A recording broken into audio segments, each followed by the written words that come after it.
Welcome to the Toffee Blues, your source for all things Everton, and welcome to tonight's Everton 24/7 report. Well, unfortunately, it's been quite a quiet day, though let's be honest, it was always going to be a bit of a big ask to live up to last night's events. Of course, people are still buzzing off the Andre Gomes announcement, but the rumour mill seemingly never sleeps, and a name which won't go away is that of Kean. We thought this time last week that this rumour was a bit of a write-off, and it was expected that he'd sign a new contract at Juventus, but now it seems recent developments, basically being Kean's poor discipline and unprofessional behaviour, has made Juventus a bit less keen, if you pardon the pun, to keep him. And as a result, it appears we're back in with a shout for this 20-year-old, very promising striker. Now, another Italian news outlet, Gazzetta dello Sport, reckon we are leading Ajax in the chase to sign him, with an acceptable fee rumoured to be around £27 million. His contract expires at the end of next season, and without a new one signed, he could well be in line to, if we wait and see, that value could drop a little bit and we could get him for a bit cheaper, but you never know.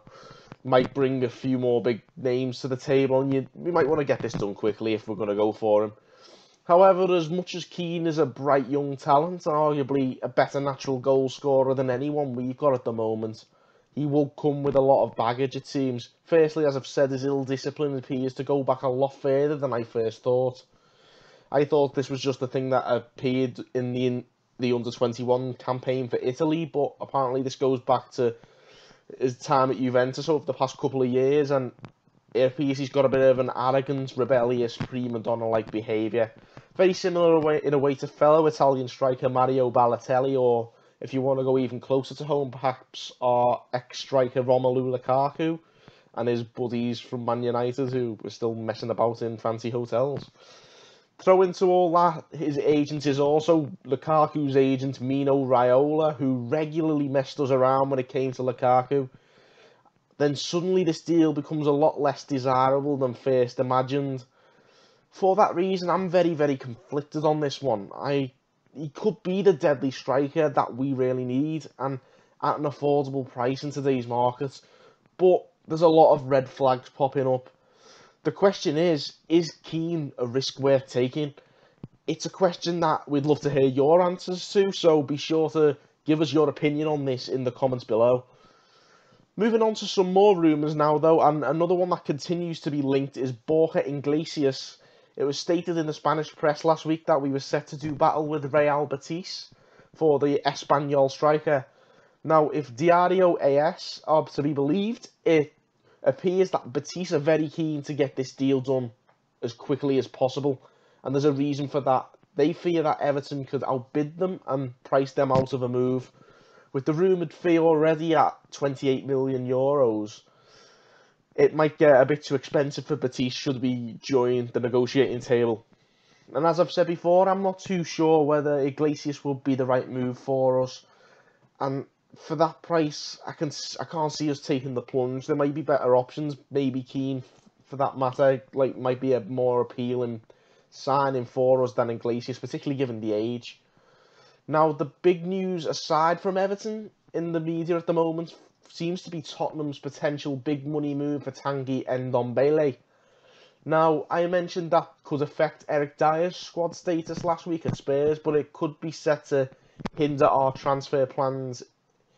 And that's because Lyon's targeted replacement for Ndombele is the Everton-linked midfielder Thiago Mendes. And according to Get France Football News, Lyon are closing in on that signing. So if, and it may be a big if, Thiago was on Everton's radar, because we're not too sure whether that's the case. Well, if that is the case, Marcel Brands may either have to act fast or move on to somebody else. Now, we'll move on to some potential outgoings, and this is one I mentioned a little bit briefly yesterday. Josh Bowler was linked to Hull City, although it wasn't specified whether or not that would be a loan deal or a permanent move. Well, it appears now that a loan to the Championship is what Everton have in mind, and Hull have been joined in the queue to sign him by Sheffield Wednesday, Derby, and in this case jumped ahead of in the queue by Middlesbrough. It appears Borough are leading the race now. Given so many clubs want to acquire this lad, it does make you think, should we be encouraged by how many people in football clearly rate the lad. After all, he was one of the stars of our double-winning season with the under-23s last year. And it would be nice to see some of these lads get a go with the first team first, even if it is just a little tryout, see how they cope with the Premier League, and then send them in January maybe. I'd just like to see them given a chance and see how they get on in our first team. And one youngster who may well get that very chance to prove himself in the first team is our very highly rated 18-year-old striker, Ellis Sims. The Daily Mirror reckon Marco Silva has told Sims he won't be available for loan this season, and that any such offers will be turned down.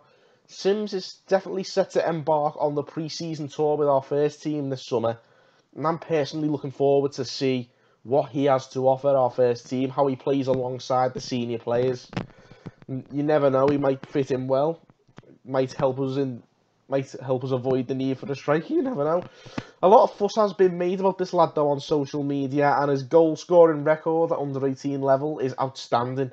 Now, Sims is expected to play in our under 23 squad, I think, this season. It would probably be the best course of action, but with Silva on the lookout, like I say, for a natural finisher, who knows, perhaps Sims could shock everyone and play his way into Silva's first team squad. Like I say, it'd make our transfer plans a lot more comfortable. We might not need to scrap around as desperately for a striker, but it's a very unlikely outcome. It's a very much a best case scenario, but fingers crossed. He's a really promising lad, and we could see him. I can't see him getting into the first team at some stage, even if it isn't next season. But certainly a guy to keep an eye on. But that is it for today. Not a lot to report, and certainly not the hysteria of last night. But nevertheless, drop us those comments and opinions. Make sure you like and subscribe. And thanks again for watching on the Toffee Blues.